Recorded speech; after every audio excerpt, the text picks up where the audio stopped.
Le Seigneur des Anneaux. Une œuvre littéraire parmi les plus grandioses jamais écrites. Aujourd'hui, Le Seigneur des Anneaux est le deuxième roman le plus vendu de tous les temps. Plus de 150 millions d'exemplaires dans le monde entier. Au début des années 2000, la trilogie connaît encore un surcroît de popularité, grâce aux adaptations cinématographiques réalisées par Peter Jackson. Un anneau pour les amener tous. Et dans les ténèbres, les lier.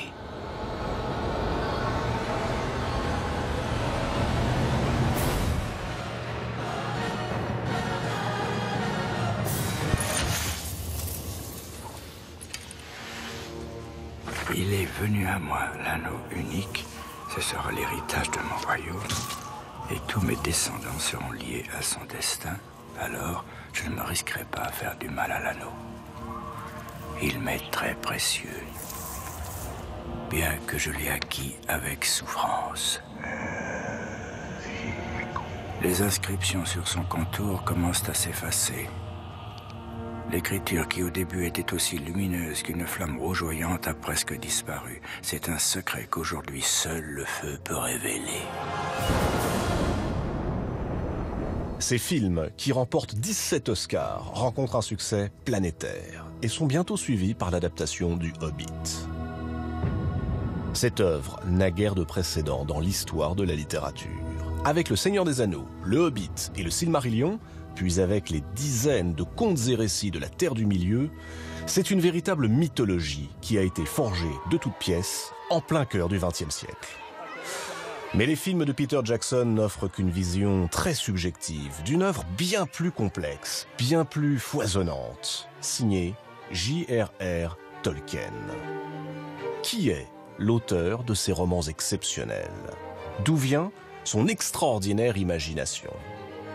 Voici l'histoire d'un incroyable processus de création littéraire. L'histoire d'un jeune orphelin débarqué d'Afrique du Sud dans les banlieues anglaises à l'âge de 4 ans.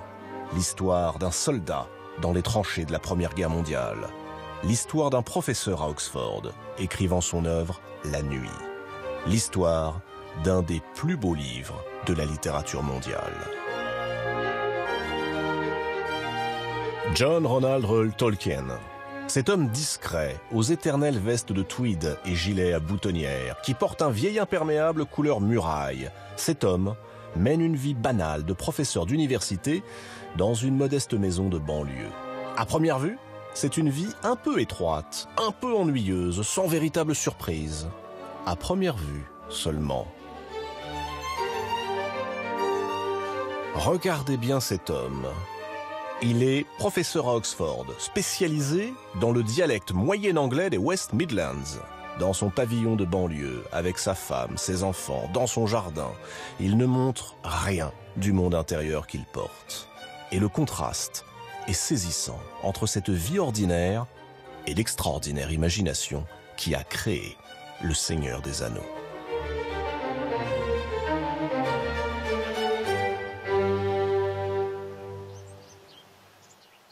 Nous sommes à Sayre Hall, à quelques kilomètres de Birmingham, au cœur de l'Angleterre.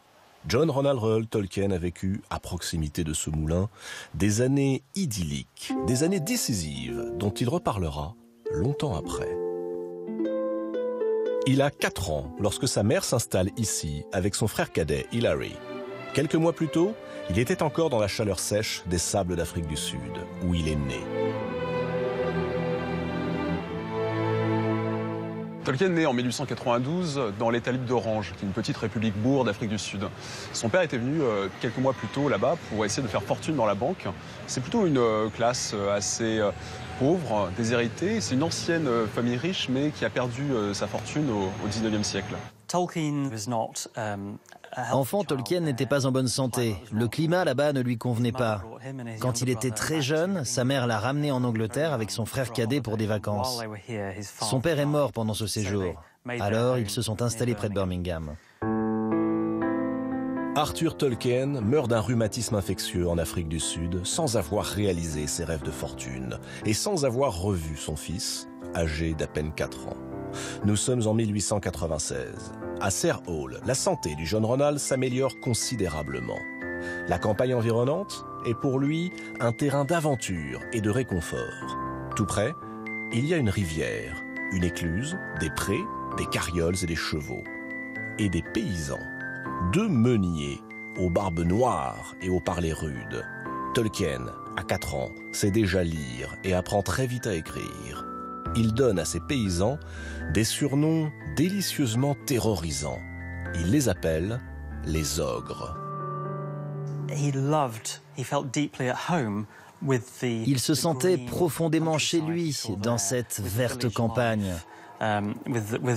Il adorait cette vie campagnarde et villageoise avec ses paysans. Et plus tard, ce souvenir l'a aidé à façonner l'image de la comté où vivent les hobbits. Si Serre Hall inspire quelques années plus tard à Tolkien l'univers de la comté, c'est en raison de la quiétude qu'il trouve dans cette campagne. Il dessine, il lit, passe ses journées perché dans les arbres, se passionne pour les légendes du roi Arthur. À l'âge de 7 ans, il écrit sa première histoire, une histoire de dragon. À Serre Hall, Tolkien aura donc vécu 4 années de bonheur. 4 années seulement. À la fin de l'année 1900, la mère de Tolkien est contrainte de déménager, faute de moyens financiers. Pour le jeune garçon, la fin de la vie campagnarde est un déchirement. Il découvre la proche banlieue de Birmingham, la fumée des usines, la grisaille des quartiers ouvriers et la pauvreté. Il a 12 ans lorsqu'un événement tragique vient bouleverser sa vie. La deuxième déchirure, c'est la mort de sa mère, Mabel. Elle meurt en 1904 d'un coma diabétique, de façon très brutale. Et déjà orphelin de père, Tolkien et son petit frère vont être orphelins de mère et confiés au père Francis Morgan. Le père Francis Morgan, un prêtre catholique que sa mère avait rencontré quelques années plus tôt, va jouer un rôle capital dans la vie de Tolkien. À la fois mentor, soutien financier et spirituel.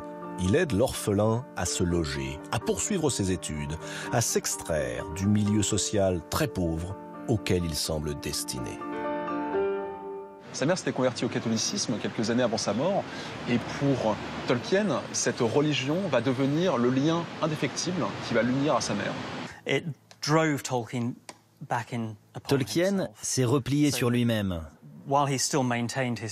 Et tout en restant sociable, à l'intérieur, il ressentait une profonde tristesse, un terrible sentiment de deuil. Il a posé un nouveau regard sur ce monde. Il n'y avait plus de certitude. Tout ce qui semblait certain pouvait soudain disparaître. Soutenu par le père Francis, Tolkien poursuit ses études au prestigieux King Edward College. À 16 ans, il rencontre dans le nouveau domicile où il est hébergé une jeune fille qui joue admirablement du piano. Elle s'appelle Edith Bratt. Et très vite, Tolkien et elle deviennent inséparables. À 19 ans, il réussit les examens d'entrée à Oxford et rejoint Exeter College. Nous sommes dans le jardin du recteur d'Exeter College à Oxford, où Tolkien a commencé ses études de licence de 1911 à 1915. La plupart du temps, à Exeter College, Tolkien se détendait. Il s'amusait, il nouait des amitiés, il participait à des dîners et profitait des clubs d'étudiants. Il prenait du bon temps, il ne travaillait pas beaucoup. C'est après avoir changé de matière, lorsqu'il a commencé à étudier l'anglais et les littératures et les langues rattachées à l'anglais, qu'il s'est vraiment mis au travail. En réalité, cela fait quelques années que Tolkien a développé une étrange passion, une passion pour les langues. Sa mère lui avait déjà appris le latin et le français. Il s'est mis à l'étude du grec et de l'allemand, puis du vieil anglais, l'anglo-saxon, et encore du moyen anglais. Sur les trains qui passaient devant sa maison près de Birmingham, il a remarqué des inscriptions en gallois qu'il se met à apprendre. Tolkien découvre ce qui deviendra sa passion et son métier, la philologie, c'est-à-dire littéralement l'amour des mots, et plus particulièrement la philologie comparée. Un poème surtout mobilise l'intérêt du jeune garçon. Il s'agit de Beowulf, transmis en vieil anglais de poète en poète, sans doute aux alentours du 8e siècle. Fa kom of mora onder mist gleothum, grendel gongan, godes ure baer, muntes e manskatha, manakunes, sumna bisirwan, in seletham hean. Pour Tolkien, ce n'est pas simplement une question de sens, c'est aussi une question de musicalité. C'est quelqu'un qui a une oreille fine et qui est sensible au fait que différents peuples, différentes cultures s'expriment à travers des sons qui sont différents de sa langue maternelle étant l'anglais. C'est ici, à Exeter, dans la bibliothèque de l'université, qu'une partie du destin de J.R.R. Tolkien va se sceller. Un jour, poussé par la curiosité, il découvre une nouvelle langue. Une langue ancienne, très différente de celle qu'il manie déjà avec talent. Il découvre le finnois. Il ne le sait pas encore, mais sa lecture du Kalevala, le grand livre de la mythologie nordique, va déterminer le reste de sa vie. C'est vraiment ce livre qui est à l'origine de l'histoire de la Terre du Milieu. Tolkien y a découvert une belle langue, quelque chose qui avait une saveur extraordinaire. Et ça lui a donné l'envie d'inventer une langue qui sonnerait comme le finnois, qui aurait la saveur du finnois.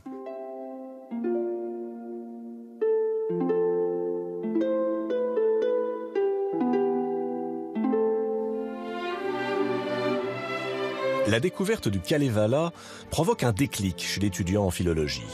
Ces récits mythologiques, écrira-t-il dans une lettre, sont pleins de cette culture primitive et souterraine que, dans l'ensemble, la littérature européenne n'a cessé de réduire et d'éliminer depuis des siècles, plus ou moins complètement, selon les peuples concernés. Encore adolescent, Tolkien se met à créer un langage personnel, un langage qu'il baptise le Quenya. C'est l'ancien langage des elfes, tel que ces derniers le parleront plus tard dans Le Seigneur des Anneaux. Ansiten talle varre ojolossio befagna maria telentari ortene.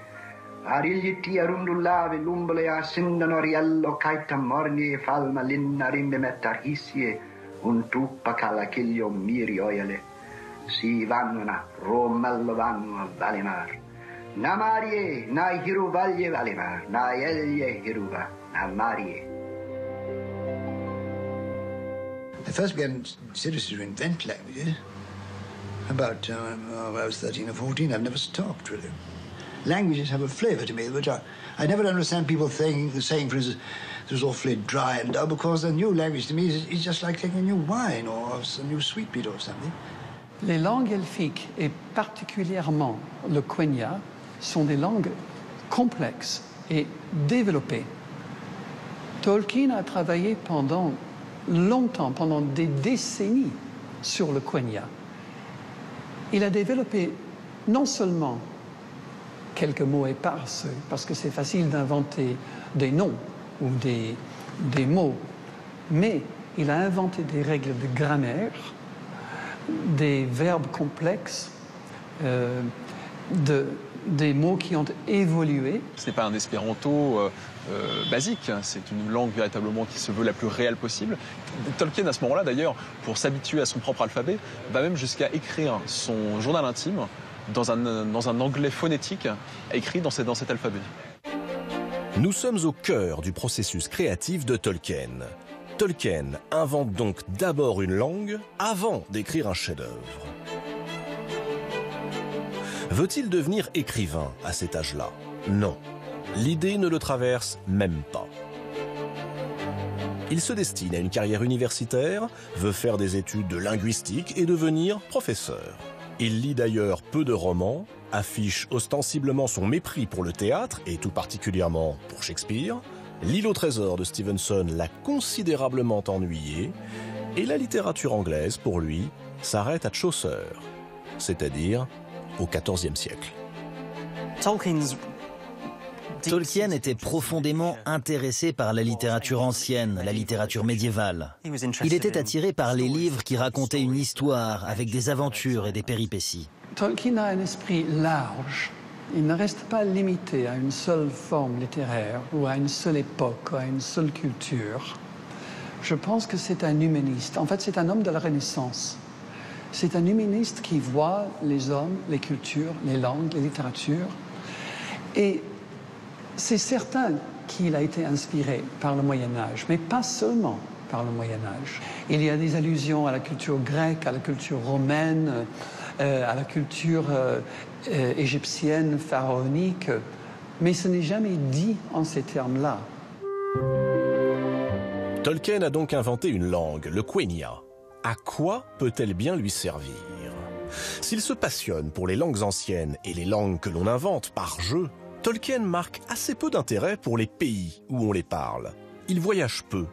Même plus tard, il ne se déplacera qu'à de rares occasions pour telle ou telle remise de diplôme.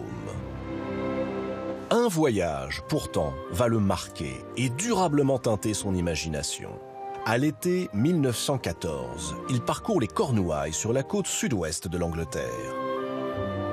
Le spectacle de la mer se brisant sur les rochers, des falaises creusées à même la paroi, sur les terres supposées du roi Arthur et de ses chevaliers, tout cela l'enchante.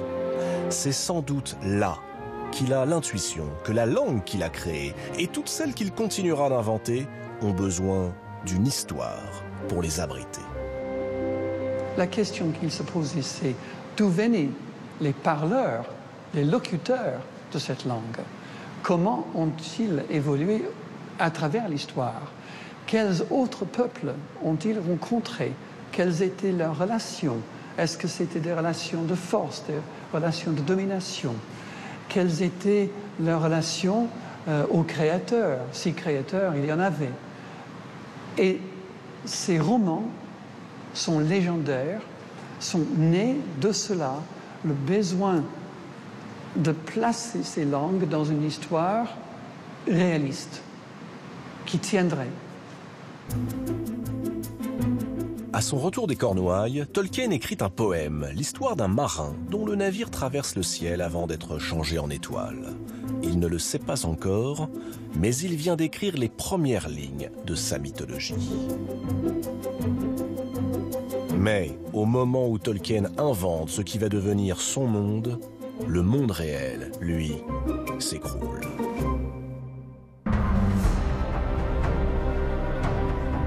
L'été 1914 est décisif. L'Angleterre déclare la guerre à l'Allemagne. Comme des milliers de ses jeunes compatriotes, Tolkien est mobilisé. Le voici sous-lieutenant dans les fusiliers du Lancashire. Il est affecté au 13e bataillon. Débute une longue période d'entraînement, de fatigue et d'ennui. Tolkien est officier. Il a du temps devant lui. Il écrit de nouveaux poèmes. Il décide de se spécialiser dans les transmissions, où il apprend notamment à coder les messages. En mars 1916, quelques semaines avant d'être envoyé sur le front, il épouse Edith. Le 6 juin, son bataillon débarque à Calais. 3 semaines plus tard, il est en première ligne dans la Somme.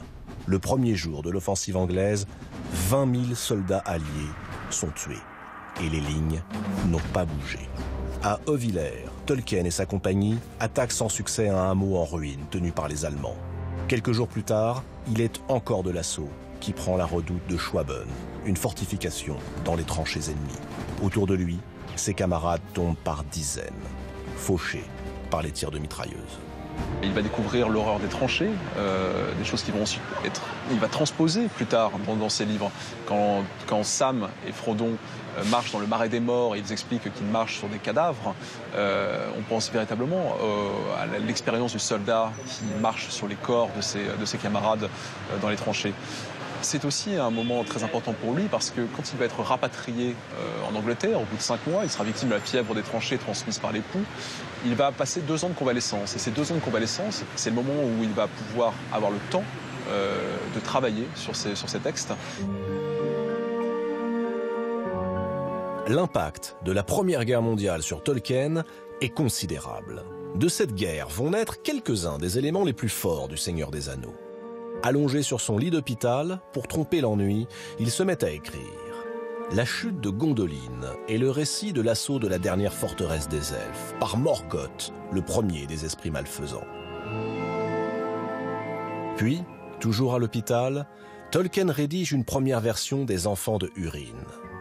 Difficile de minimiser l'importance des batailles auxquelles il a participé pour comprendre celles qu'il décrira plus tard dans son œuvre. Mais ce qui ressort le plus de cette expérience des tranchées est la naissance d'un personnage et d'une idée. L'idée, c'est la communauté de l'anneau, cette communauté soudée par un but commun et par l'amitié. Et le personnage, c'est Sam Gamgee, le fidèle acolyte de Frodo. Mon Sam Gamgee, confessera un jour Tolkien, est en fait un décalque du soldat anglais, les secondes classes et les ordonnances que j'ai connues pendant la guerre de 1914 et que je trouvais de loin supérieures à moi-même.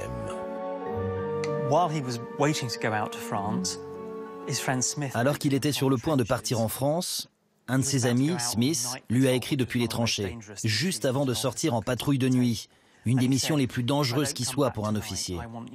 Et Smith lui a écrit ceci: « Si je ne reviens pas ce soir, je veux que tu saches que j'admire follement et sans réserve ton œuvre et que tu dois la publier. Tu fais partie des élus. » Smith a été tué en décembre 1916. Je pense que Tolkien a bien saisi ce message laissé par la mort de ses amis. Il doit écrire sa mythologie. En novembre 1917, Edith accouche de son premier enfant, un fils. C'est à ce moment que Tolkien rédige une pièce centrale de sa mythologie. L'histoire de Beren, ce mortel qui tombe amoureux d'une elfe, Luthien Tinuviel, quand il la voit dans les bois. Et Luthien, qui, par amour pour Beren, décide de renoncer à son immortalité. Luthien, c'est Edith. Et Beren, c'est Ronald. Tolkien le dira clairement des années plus tard. Pour lui, la création d'un mythe, la fabrication d'une légende exprime plus profondément les sentiments que toute forme de déclaration trop directe. C'est vrai que l'histoire de Beren et Luthien, c'est l'histoire d'une jeune femme qui, à la mort de son compagnon, va le chercher dans le royaume des morts. C'est elle qui devient Orphée et qui va chercher Beren Eurydice. C'est la femme qui le tire du royaume des ombres pour le ramener à la lumière. Et on peut penser que toute sa vie, Tolkien a été porté par cet amour pour sa famille et sans doute pour sa femme. Lorsque la guerre prend fin, Tolkien regagne Oxford. Il rejoint l'équipe de philologues du nouveau dictionnaire d'anglais. De 1920 à 1925, il part enseigner à Leeds, dans le nord de l'Angleterre, et il continue d'écrire sa grande mythologie, ce qu'il appelle le Silmarillion, et qui regroupe les nombreux textes qui racontent la création et les premiers âges de son monde. À cette époque, il n'a pas encore de vision très précise de ce que deviendra le Silmarillion. Les contes et les récits lui viennent sans plan, en rapport plus ou moins étroit les uns avec les autres. Entre 1922 et 1923, il écrit une suite de poèmes dans lesquels on retrouve pour la première fois un dragon et une certaine Miss Biggins, ancêtre de Bilbo et Frodo Baggins, ainsi qu'une créature étrange, visqueuse, aux yeux pâles et qui vit sous le sol d'une caverne. Peu à peu, les éléments du grand livre se mettent en place. Mais son travail est interrompu. Tolkien a 32 ans et il vient d'être nommé professeur d'anglo-saxon à Oxford. Une consécration pour l'étudiant pauvre et orphelin débarqué du fin fond de l'Afrique du Sud et des banlieues grises des Midlands. Bientôt, la famille Tolkien s'installe dans un quartier conventionnel d'Oxford. C'est la fin des aventures, le début de la routine et d'une vie paisible d'universitaire. Il fait cours sur la légende de Beowulf et avec un certain succès. On raconte que Tolkien aimait bien commencer son premier cours sur Beowulf avec les premiers vers du poème qui commencent par une exclamation. What we gardena in yer dagum, theod kinninga, frum ye frunon, hu tha ethlingus, ellen ye fremedon. Et les étudiants qui étaient en train de bavarder, qui attendaient l'arrivée du professeur et le début du cours, entendaient brutalement « What way gardena ?» Et tout le monde sautait. Et Tolkien avait ce sens un peu d'acteur. Mais tous les bons professeurs sont des acteurs de toute façon. Et il avait ce goût donc de frapper les étudiants par les mots pour attirer leur attention.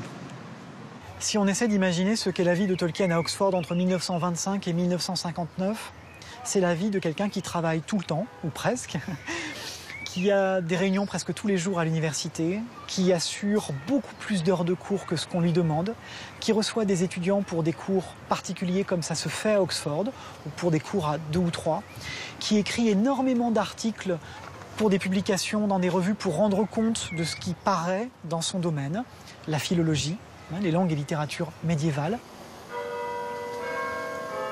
À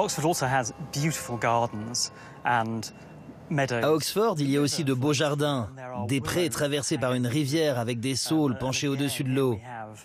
Cette rivière apparaît dans les écrits de Tolkien, au début du Seigneur des Anneaux. C'est la rivière Tournesol, où déambulent les hobbits et où ils sont envoûtés par un saule maléfique. Ce passage est inspiré par les cours d'eau d'Oxford. Comment est né Le Seigneur des Anneaux?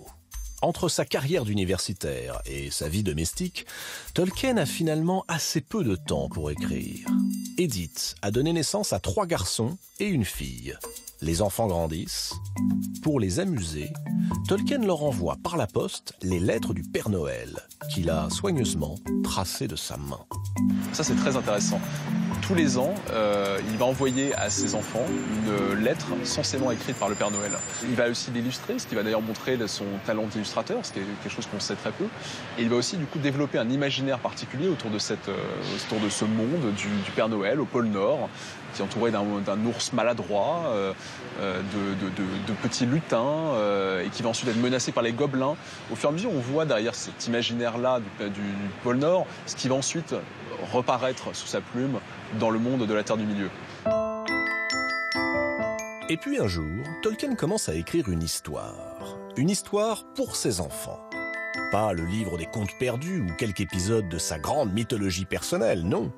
Quelque chose de moins vaste, de moins sombre, davantage à la portée de jeunes enfants avides de contes. L'été 1925, Tolkien rédige un premier conte pour John et Michael, les 2 aînés. Ce sera Roverandom.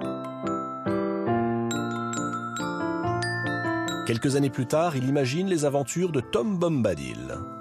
Pour lui, ce sont des passe-temps inoffensifs, une façon d'amuser et de divertir ses enfants, tandis que secrètement, la nuit, il rêve de son grand œuvre mythologique, de son Silmarillion, qui n'avance pas bien vite. Aucun lien entre les deux. Et puis, un beau jour. I could still see the corner in my house in 20 Northmore Road where it happened. I got an enormous pile of exam papers there, and marking school examinations in the summertime is an enormous, very laborious, and unfortunately also boring.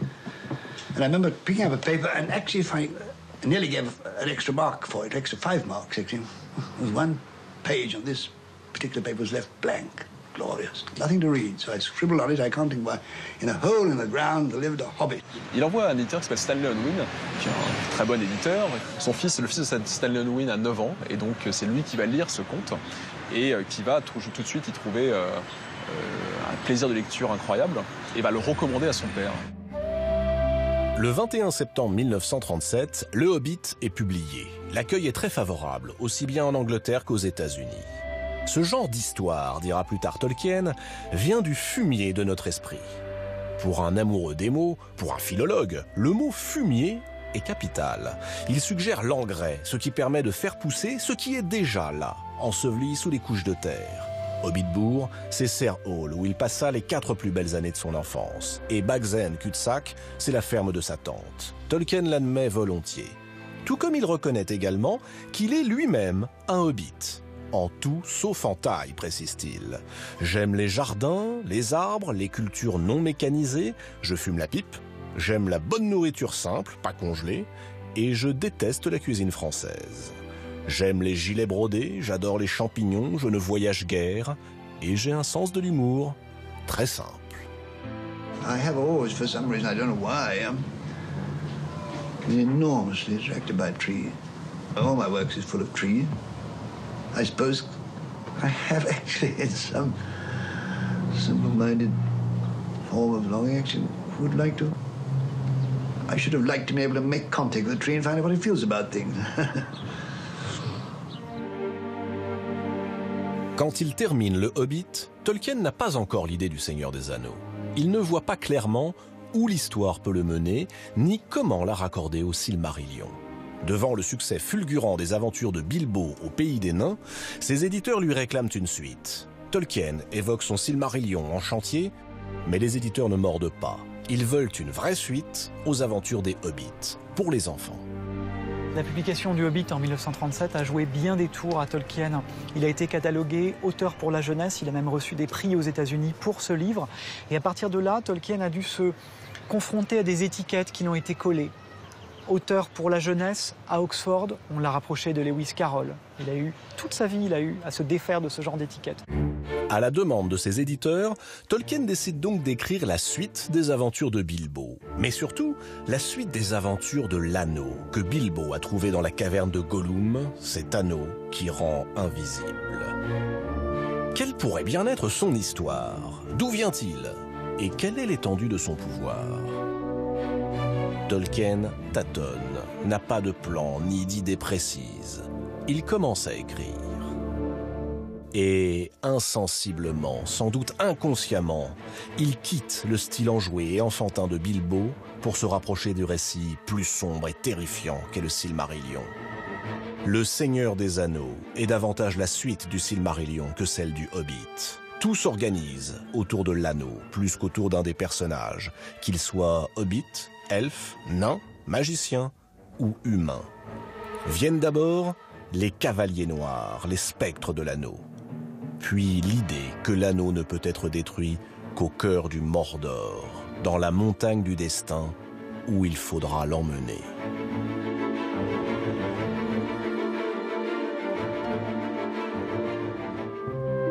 C'est ici, dans cette rue pavillonnaire d'Oxford, que Tolkien va écrire Le Seigneur des Anneaux. La nuit, jusqu'à 1h ou 2h du matin, à la main, au dos de vieilles copies d'examen, pendant 12 ans. 12 ans, il faudra 12 ans à Tolkien pour achever l'écriture de son maître-livre, et 17 ans pour être publié. Lorsqu'il accepte la proposition de ses éditeurs de donner une suite au Hobbit, les problèmes ne font que commencer. Et d'abord, cette guerre, la Deuxième Guerre mondiale, qui éclate le 1er septembre 1939. Quand on suit vraiment pas à pas l'écriture du roman et ses différentes phases, il y a un certain synchronisme, d'une certaine façon, entre la marche de l'histoire, la montée vers la guerre, puis la sortie de la guerre, difficile, et les phases de l'écriture du roman.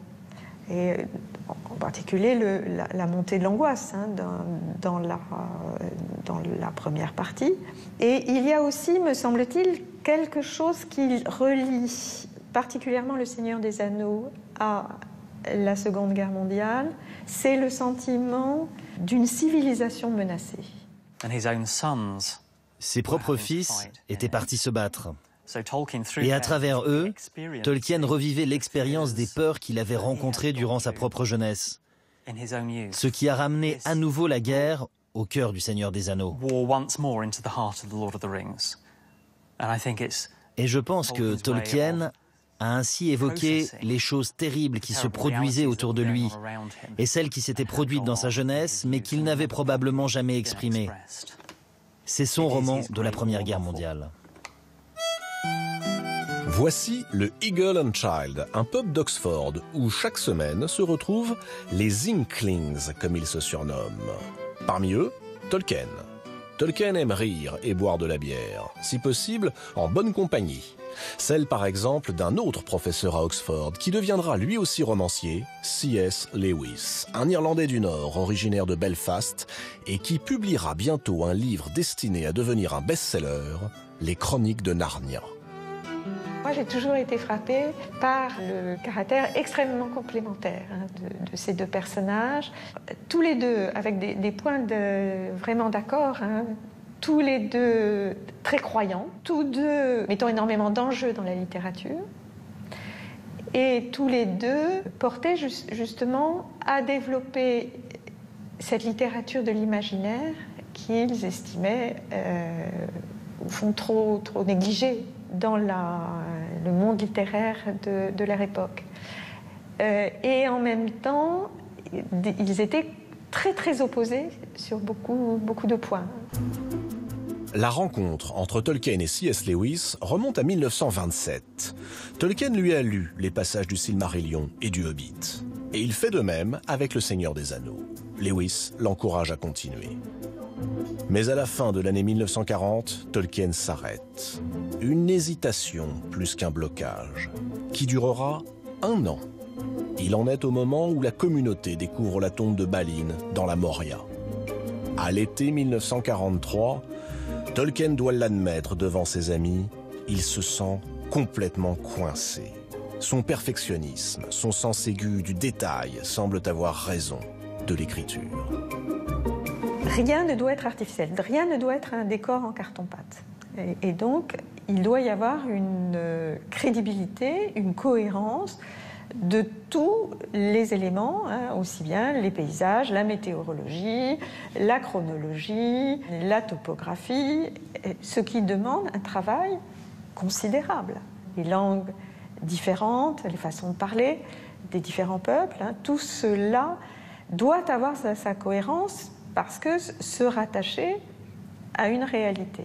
Et cela amène Tolkien, justement, en particulier, à suivre les déplacements de ses héros sur des cartes, pour vérifier la façon dont on joint d'un point à un autre et vérifier aussi que c'est cohérent avec la chronologie qu'il donne.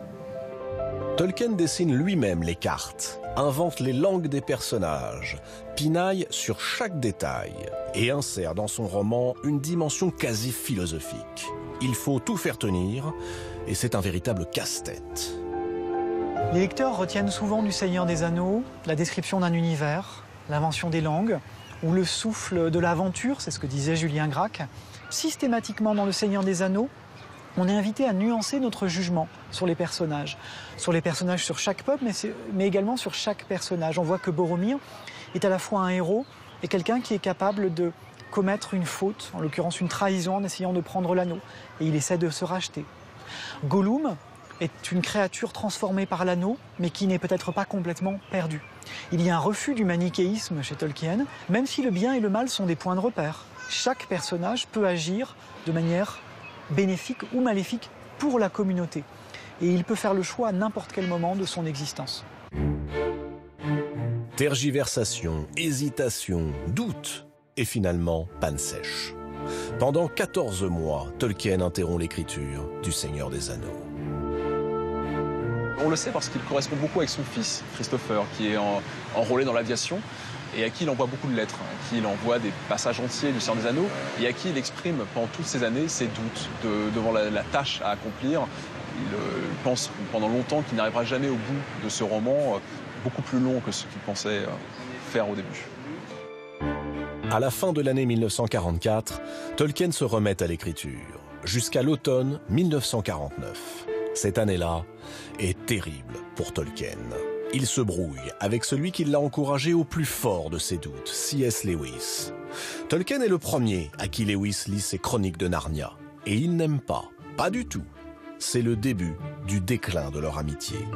Là où Tolkien peine pendant des années pour écrire Le Seigneur des Anneaux, Lewis brille par sa rapidité. En 7 ans, il publie 7 livres, 7 histoires de Narnia, traduites dès leur parution en 40 langues et vendues à plus de 100 millions d'exemplaires. Tolkien achève, lui, Le Seigneur des Anneaux cette même année 1949, après 12 années de labeur. Il va avoir 60 ans. Et pourtant, le livre n'est pas prêt d'être publié. Tolkien achève la rédaction du Seigneur des Anneaux en 1949.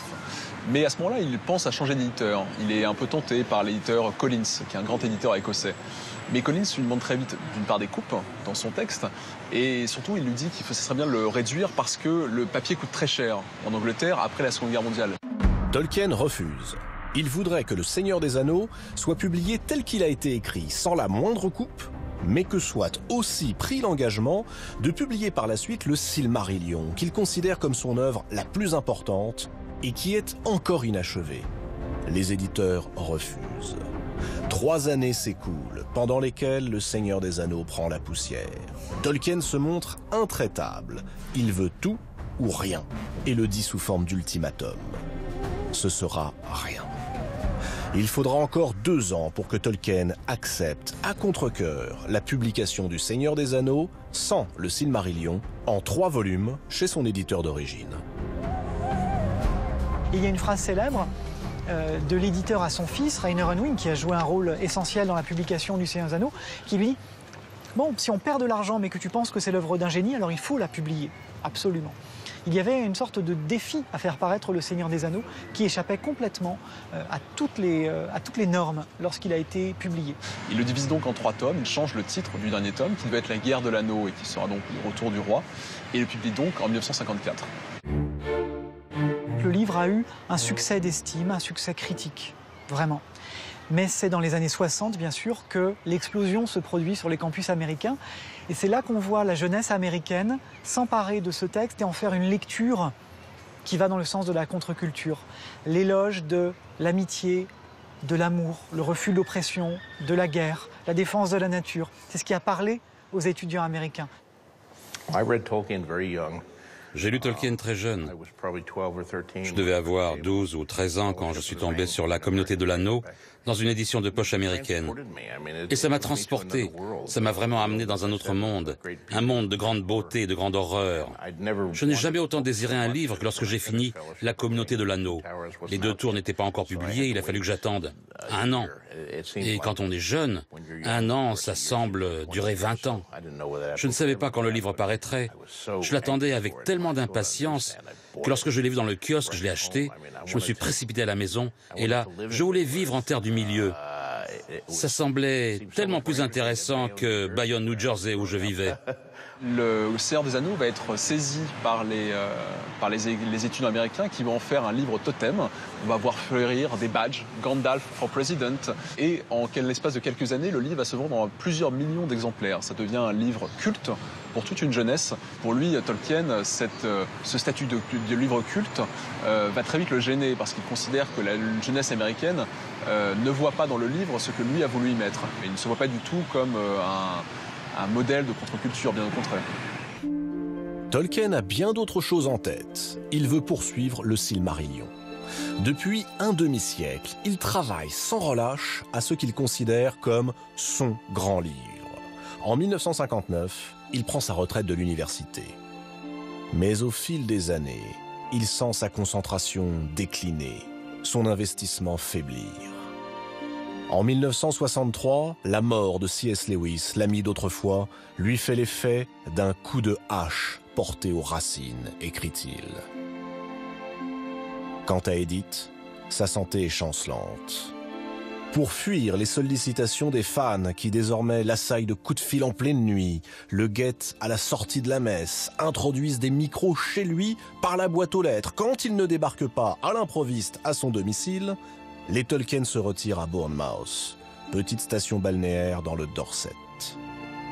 Discret, accordant très peu d'entretien, se méfiant de la célébrité, Tolkien ne cesse d'écrire et de revenir sur l'histoire de la Terre du Milieu.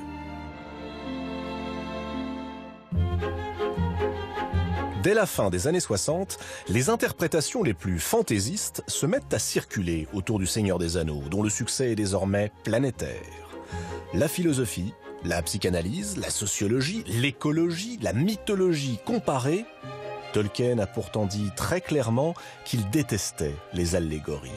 Le Seigneur des Anneaux ne cherche donc pas à faire référence à quelque mythe que ce soit, pas plus l'anneau des Nibelungen de Wagner, qu'il n'aime pas, que l'anneau de Gygès de Platon. Mais Tolkien sait qu'il a créé une mythologie, une œuvre qui le dépasse et qui appartient désormais à ses lecteurs.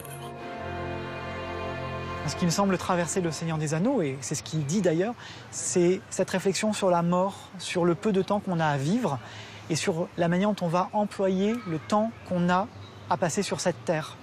C'est vraiment le choix que fait Frodo. Il a l'anneau, il a le choix entre essayer d'aller le porter le plus loin possible jusqu'en Mordor pour le détruire, ou attendre que la mort vienne le cueillir. Il fait le choix de l'aventure. C'est un pari. Il y a une phrase selon laquelle ce sont les petites mains qui font tourner le monde. Pendant que le regard des puissants est tourné ailleurs et ne voit pas ce qu'il faut faire, ce sont les petites mains, les mains des hobbits qui font 1 mètre de haut, qui actionnent les rouages du monde. Il y a un côté réactionnaire tout à fait assumé chez Tolkien et certainement un grand scepticisme quant aux bienfaits du progrès. Et un manque de confiance envers les puissants, disons, qui agitent les leviers et qui décident un peu de la marche du monde. Dans l'univers de Tolkien, chaque peuple, les elfes, les nains, les hommes, les hobbits, représentent une facette de l'humanité. Les elfes, c'est un petit peu le côté artistique, si on veut. Les nains vont être des créateurs du côté de la terre, des joyaux. Les hobbits ont ce rapport primordial à la nature, à la terre, et aussi ils passent leur temps à se disputer pour des querelles de clochers. Et bien sûr, le symbole le plus fort à retenir du Seigneur des Anneaux, c'est cette alliance entre les différents peuples, autrement dit entre les différentes facettes de l'homme. Je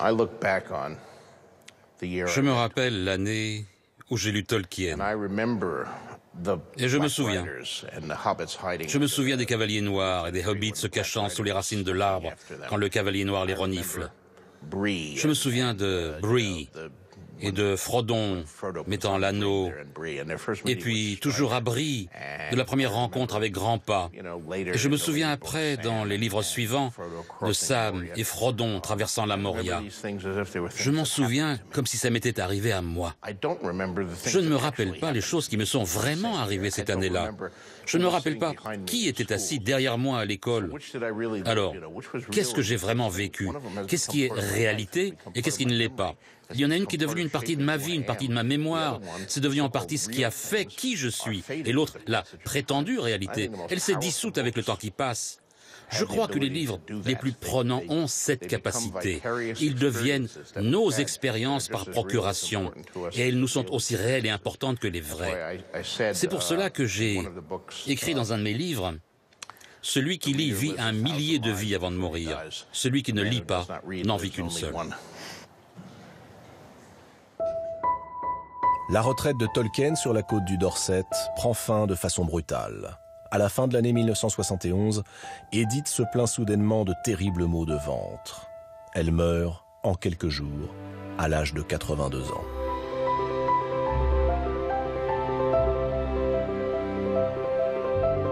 Tolkien rentre à Oxford. Il emménage dans un petit appartement de célibataire. C'est là qu'il reçoit les honneurs du monde entier. À l'été 1973, Tolkien tombe malade. Il retourne se reposer à Bournemouth, chez des amis. Mais les douleurs ne cessent pas. Le 2 septembre, il monte à son tour sur le dernier navire. Celui qui l'emmènera, comme ses chers hobbits, vers les lointaines terres éternelles. Il faut bien comprendre que lorsque Tolkien meurt en 1973, on ne sait pas ce qu'il a écrit en réalité. On voit simplement dépasser la pointe de l'iceberg. Quand il meurt en 73, on a Le Hobbit en 37, Le Seigneur des Anneaux en 54-55, et puis quelques textes isolés. Et c'est son fils, Christopher Tolkien, qui à partir des années 70 a entrepris méthodiquement de publier les milliers de pages laissées par Tolkien au moment de sa mort. D'abord à travers le Silmarillion, qui est un texte fascinant parce qu'il nous montre la création de cet univers, l'apparition des dieux, l'apparition des elfes et des hommes. C'est le décor, si on veut, qui sert de cadre à l'histoire du Seigneur des Anneaux. Et à partir des années 80, Christopher Tolkien a entrepris de commenter et d'éditer les textes de Tolkien dans leur état d'achèvement ou parfois d'inachèvement. Ce sont les volumes de l'histoire de la Terre du Milieu, qui nous montrent ce monde en pleine évolution, des textes en prose, des textes en vers, une sorte de dictionnaire elfique absolument passionnant. Le Seigneur des Anneaux est sans doute l'un des plus grands romans de tous les temps. John Ronald Reuel Tolkien a inventé un monde, un mythe. Il nous laisse une œuvre capitale et nous pose à tous cette question. Comment un voyage inattendu peut-il nous changer ?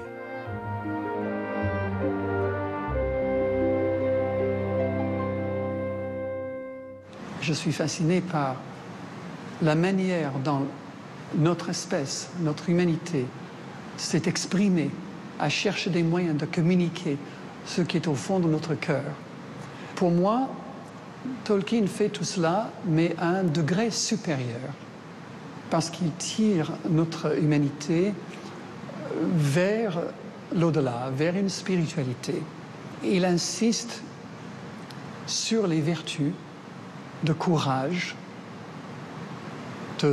d'amour, de défi, le défi devant le destin, le défi devant la mort, tout en nous aspirant au-delà.